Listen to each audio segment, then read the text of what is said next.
عشان يقفل بس. مش قادر تعتذر؟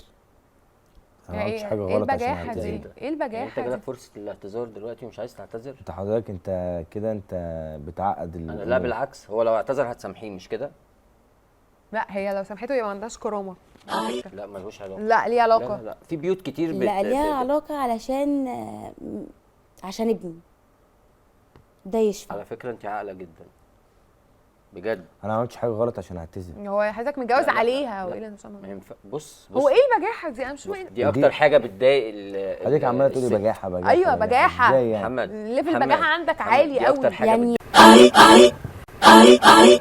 اهلا بيكم في حلقه جديده من ضبه ومفتاح. والنهارده معانا كابل مميزين جدا، هم متجوزين حديثا وهيكلمونا عن قصه حبهم وليه اختاروا بعض. ومعانا الدكتور فؤاد عبير، اخصائي علاقات وعلم طاقه وتحليل الشخصيه من خلال لغه الجسد، وهو هيحدد معانا كمان اذا كانوا هم هيفوزوا بالمسابقه ولا لا. اهلا بيكم. انا حضرتك اتشرف باسمك. اسمي محمد. شيماء. محمد، انت شفت شيماء فين؟ اصلا يعني عرفته ازاي؟ هي كانت في معرفه قديمه، كانت والدتها كانت تقرب لقرايبي يعني في البلد اللي احنا زي قاعدين فيها. نسب كده، في نسب. في نسب انا كنت عارفها من فتره وحبيت ان انا اتقدم لها. ايه رايك يا دكتور؟ هو طبعا واضح جدا انهم بيحبوا بعض. الاستاذه شيماء واضحه وصريحه وشفافه، يعني زي ما بيقولوا كده، قالت كل اللي في قلبها وبمنتهى الثقه وبمنتهى الثبات والتركيز. ما تفكرش في الاجابه اصلا. البادي لانجوج بتاعها واضح، المصداقيه يعني. مم. استاذ محمد برضو بيحبها وعنده اخلاص وعنده حاجات كتير، بس في جزء في الاتيتيود كده، في طاقه ما حسيتهاش ان في جزء كده هو يعني مخليه لنفسه لمحمد، منطقه كده ما حدش بيقرب لها. قصد حضرتك ايه؟ لا يعني بص، كل راجل ليه برايفسي بتاعه، ما بيحبش حد يتدخل فيه. يعني انت مثلا عامل للموبايل باسورد اكيد، صح؟ اكيد. طيب بحجه ان علشان الولاد بقى وما يلعبوش في حاجه طبعاً. ولا أنا عارفة يتصلوا بحد الباسورد والكلام ده. ايه؟ عارفه الباسورد عارفه بتاعه. الباسورد بتاعه؟ أكيد. طب دي حاجه كويسه. يعني الموضوع ندي شيماء كام من 10 وندي محمد كام من 10 يا دكتور؟ شيماء بصراحه اديها 10 من 10. اوكي. ومحمد؟ محمد يعني 8 من 10. اقدر اديله 8 10 من من 10. 10. دي نسبه كويسه، انت بتستاهل 8 من 10. تمام. طب دكتور، يعني انا لو مكانها دلوقتي، احنا على الهوا يعني، بس انا لو مكانها دلوقتي هبقى متضايقه الصراحه، ليه؟ لان انت بتقول ان هو مخبي حاجات، فده مخبي إيه بيوتر بقى اي حضرتك بنت يعني؟ يعني. ممكن يكون ايوه مخبي فعلا يا مثلاً استاذه معاها حق. موقف مثلا اتخانق مثلا مع حد من صحابه ومش حابب يقول لها علشان ما تكرهوش. ايه المشكله ان هو يخبي حاجه زي دي؟ كويس. ايوه بس احنا مش عايزين نضايقها برضو، فعايزين نفهم مش شرط اكتر. يكون. والناس سمعنا على الهوا عايزين نفهم ايه الحاجه اللي ممكن يعني في ايه، يعني فاهم قصدي؟ على ولا فكرة هو ده عادي؟ لا لا لا، هو ممكن يكون مخبي حاجات وهو مش واخد باله ان هو مخبيها. مسيطر على عقله الباطن، فعقله الباطن هو اللي بيتحرك، بيخفي حاجات وبيظهر حاجات بس. طب واحنا نعرف ازاي؟ خليتها كده اتضايقت على فكره. انت لا لا لا خالص. طالما لا يعني هو، طب احنا نعرف ازاي ايه الحاجات اللي هو مخبيها؟ يعني نعمل لا. ايه دلوقتي؟ بدات اتضايق بجد. لا لا لا خالص. دي بس دي مرحله تانية بقى. لما بيبقى جاي لنا حد مثلا حاسس ان هو عنده ستريس، فبنقول له احكي لنا مثلا كل اللي عندك، فبيحكي. فانا بفهم البادي لانجوج بتاعه ان هو ما حكاش كل حاجه. فبقول له انا لا، انا كده لازم استخدم معاك المرحله اللي بعد كده، اللي هي التنويم المغناطيسي.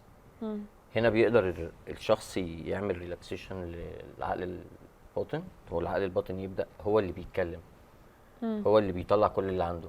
انا ما بقتنعش بقصه التنويم لا المغناطيسي دي. ده موضوع لكن ده علم يعني. ايوه ده علم. يعني حضرتك بتعمل كده في العياده؟ بعمل كده، ده شغلي. ده شغلي. يعني حضرتك طبيب نفسي ومحضر محضر دراسات في التنويم المغناطيسي ومعايا شهادات. في ناس متخيله ان هو خرافات او ليه علاقه بالدجل. انا مش بقتنع بالحاجات دي. الناس كتير كده على فكره، ناس كتير كده. بس كل اللي جرب وتعامل في الموضوع وحس بالفرق وحس يعني لما دونت حاجات وقلتها له ليه انت ما قلتليش كده، قال لي اصل دي حاجه انا كنت حاسس ان انا خجلان منها جدا. مفيش حاجه اسمها خجل، في حاجه اسمها انك طول ما انت صريح طول ما انت مرتاح، بس مفيش حاجه ممكن نخجل منها يعني. طب نعمل ايه بقى في القصه بتاعت لا احنا الجزء المستخبي ده؟ لا انا ممكن اوريكي طبعا، ده جزء من شغلي، بس احنا ما توريني فين؟ اتفقناش على ده يعني، مش من ضمن اللي انتوا قايلين لي عليه يا جماعه. طيب احنا هنرجع فاصل وهنكمل كلامنا، استنونا. انتوا كده بتدخلوني في حاجه تانية انا ما دكتور اتفقتش ايه عليها. يا دكتور؟ ما فاهم البنت ما ينفعش نقول لها كده يعني. تمام، مش انا كده. جاي دلوقتي احلل البادي لا ما هو لانجوج. حضرتك جاي لا تحلل بس وحضرتك مش جاي انت تضايقها. خليتها تضايق كمان يعني. هي اتضايقت؟ انا عارف اه مراتي. شويه. لا من ايه لا ان في حاجه مخبيه عليا، لا دي حاجه تضايقني يا طبعا. جماعه؟ كل الرجاله بتخبي حاجات والله. لا بس قال ليه ازاي الستات يعني؟ ما ما تخبيش حضرتك بقى على قلت الراجل. دلوقتي انت انا خليتها تتضايق يعني انا لو مكانها هشك ان في حاجه غلط. يعني انا صريحه معاه جدا، ليه خبي عليا؟ او شفت حضرتك. ما هو هقول لك على حاجه، انت بتقولي له كل حاجه، يعني انت أكيد. ممكن مثلا تقولي له مشكله حصلت بينك وبين مامتك مثلا او اختك او اي حاجه شبه كده، طبيعي. صح؟ ده هو طبيعي. ممكن يحصل مشكله عنده برضو في بيت اهله وما يقولكيش عليها علشان ما تشيليش منهم او حاجه كده يعني، ايوه يبقى ان هي ماشي كويسه. يا دكتور، بس عشان الكلام ما يعومش، انا عايزه اكمل الحلقه، انا اكمل الحلقه وهي مش متضايقه، فانا عايزه افهم هو ممكن صح. يبقى مخبي ايه ومش مخبي ايه. هل حضرتك تتكلم في العموم؟ لا هو بس تمرين كده صغير، ريلاكسيشن وشويه مصطلحات، فبيفضل في حاله بيقدر يقول فيها كل اللي في عقله الباطن اللي أيوة، هو إحنا مسيطر معانا عليه. احنا معانا قد ايه ونرجع؟ 3 دقايق. اوكي انا عندي مشكله يا تينا بس هحلها وهنرجع على طول. ماشي اوكي. تمام. بس ايوه بس هو اكيد مش هيوافق يعمل حاجه زي كده. هو انا مش هعمل ده غير بموافقته، لو هو حابب، او لو حابب يعمل ده بعد براحته. انا يعني. حابه اعرف. يعني انت بتقتنع حابه بالكلام ده؟ يعني انت حابه تجربي التنويم المغناطيسي؟ اه حابه، لان انا ما بكتشف الكلام ده، فعايزه اشوف بقى قدام عشان اقتنع. لأن تحبي حضرتك نعمل بتقول- تحبي نعمل ده حضرتك معاكي؟ بتقول ما عنديش مشكله خالص. تمام.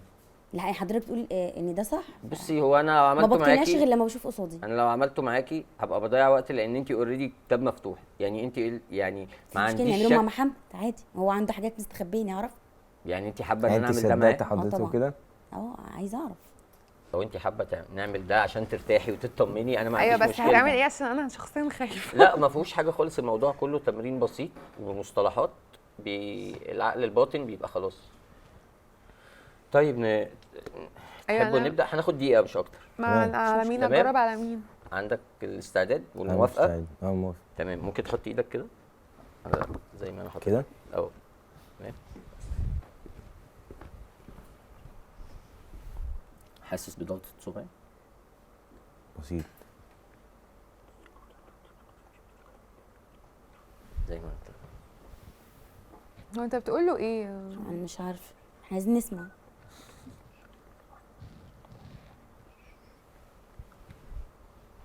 محدش هيرد عليه يا جماعه، هو مش هيرد على حد غيري، فما حدش يكلمه غيري لو سمحتوا. استاذ محمد سامعني؟ اه. عندك كام سنه؟ 26. متجوز ولا لا؟ اه. بقالك قد ايه؟ سنة. تحب مراتك؟ اه. انا جسمي اشعر. وانا يا جماعه في ايه؟ احنا مش دجل ده، لو سمحتوا بعدين سيبونا نشتغل. طيب اتفضل. بتسافر من غير مراتك؟ لا. ما بتروحش في حته؟ طيب كنت فين من اسبوع؟ بنزل مع صحابي. تمام. صحابك ولاد ولا بنات؟ لا ما خلاص نخف اسئله عشان نعرف نكمل الحلقه. عايزين نعرف بس نشوف. ولاد. انا واثق فيه جدا على فكره. ولاد؟ متعرفش بنات؟ اعرف. زمايل ولا علاقات تانية؟ مش كلهم. طيب اقرب واحده ليك اسمها ايه؟ من ناحية. من ناحيه العلاقه اللي بينكوا، يعني في ما بينكوا علاقه حلوه يعني. ايه. ايه؟ مين ايه؟ ايه الاستاذه ايه؟ لا شيماء. شيماء. طب بعد اذنك معلش انا عشان نلم الليله زي ما قلت. يا جماعه هو الدكتور ده يعني جايبينه منين؟ حسيت بحاجه؟ في اي الم، في اي كهرباء، في اي حاجه؟ لا. طيب انا الحمد لله قلت لكم ما فيهوش ولا دجل ولا اي حاجه، الموضوع كله علمي وقايم على نظريات، وهو دلوقتي مش هيفتكر اي حاجه من اللي حصلت، فهو دلوقتي كان حصل طب بالنسبه انا له هكمل الحلقه لحظة ازاي بعد غفلة. الكارثه اللي هو قالها دي؟ حصل له انا غفلة. مصدع قوي. ايه مصدع؟ ده بس عشان عقلك الباطن لسه طري، ف واحده وآية واحده عاملة كده إيه؟ هتفوق. كويسه ايه؟ انت بتعرف ليه؟ آه هو ايه اللي حصل؟ هو حضرتك انت قلت ان انت على علاقه بواحده اسمها ايه. انا؟ هو مش هيفتكر يا جماعه دلوقتي. يعني ايه مش هيفتكر؟ هو هيفتكر انت اللي بتعمل قاله. تعويذه ولا مش بتعمل تعويذه ايه؟ يا جماعه، ده علم امين ونظريات. بس. يا جماعه ما تضغطوش عليه، هو مش هيفتكر اللي قاله. مين انت بتعيط آية؟ ليه؟ بتعيط ليه؟ ما تتكلمش معايا. طب واحده واحده. هو ايه اللي حصل؟ واحده واحده. حضرتك انت اعترفت ان انت تعرف واحده اسمها ايه؟ انا بس أنا؟ عايز اسال حاجه، حاجة- انت ما زلت مش مقتنع بالتنويم المغناطيسي مش كده؟ لا طبعا. طب حضرتك مقتنع ولا مش مقتنع؟ يعني اقتنعتي انت بتعيطي غيرتي ليه؟ رأيك؟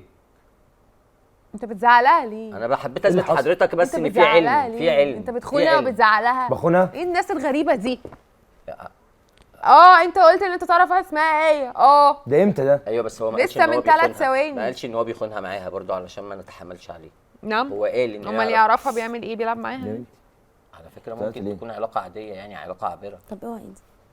يعني ايه علاقه عابره؟ ما دي اسمها في إيه؟ خيانه. لا مش شرط تبقى خيانه يا جماعه، انتوا دخلتوا الموضوع في خيانه ليه؟ مين ايه دي؟ يبقى بالراحه بس عشان نفهم. آية انا ما مين؟ بحبش اضر الناس في حياتها عشان يجوا انا يصوروا. عايز اعرف ايه اللي حصل دلوقتي عشان انا مش فاهم. مين ايه؟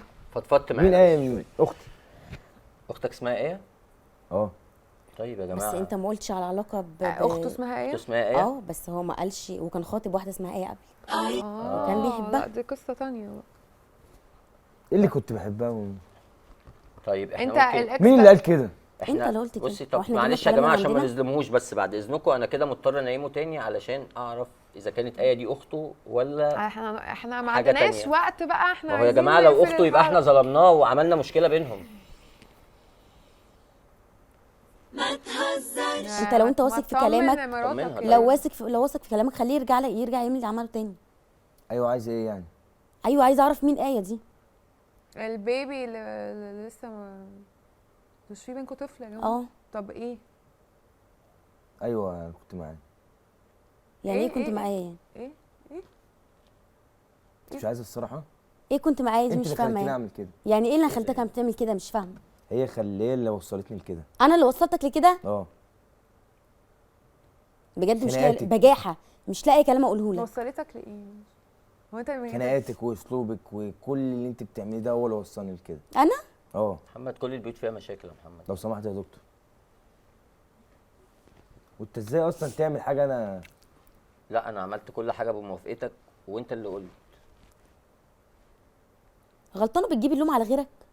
يعني معلش هي لحقت تعمل ايه انت أصلاً؟ غلطان بتجيب اللوم على غيرك؟ يا ثانيه واحده يا شمال، هي لحقت تعمل ايه اصلا؟ انتوا اصلا مش مكملين بقالكم سنه. هي عملت ايه هي لحقت تعمل ايه؟ مش فاهمه. أنا انت عايز بتقول أنهي كلام الحلقة غريب. ما حضرتك انت دلوقتي اعترفت قدام الناس اللي قاعده في اللوكيشن دي، احنا كده كده ما بنصورش. فانا مش فارق لي الحلقه، انا فارق لي هي.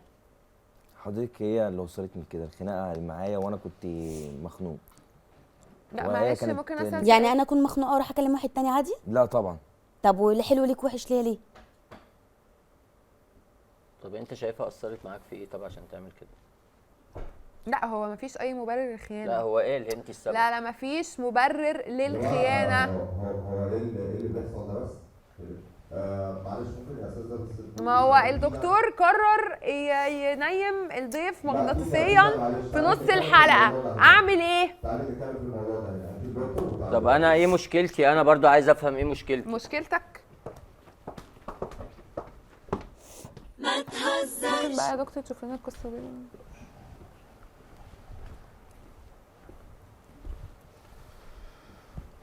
انا عايز اساعدك والله بس مش عارف انت انت رافض كده عايز ليه؟ تساعدني؟ انت رافض ليه طيب؟ انت كده مش عايز تساعدني. خلينا نعمل ما محاولة تانية هي يمكن مش انت الكلام بتقول يتغير. انها علاقه عابره؟ يمكن الكلام يتغير. بتكلمها بس في التليفون؟ لا خايف قابلتها. الدكتور ينيمك ليه؟ قابلتها مره. اهو ما هو كل الوقت بقى ده. ما هنضغط هنلاقي مصيبه جايه. لا لا لا لو سمحتي ما تضغطيش عليه، خليه هو يطلع كل اللي جواه بالراحه علشان هي حتى ينفع تسامحه. محمد بعد اذنك عشان خاطري، بعد اذنك حط ايدك كده، والله عايز اساعدك. حط ايدك كده، اهدى خالص، اهدى خالص، ما تنفعلش. مش عارفه انا مينفعش. الناس اللي انتوا بتجيبوها لي دي الصراحه. بست كابل ايه وزفتي.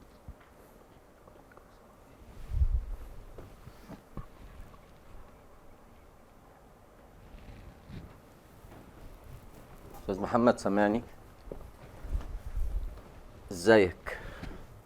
متجوز بقالك قد ايه؟ يعني واحد.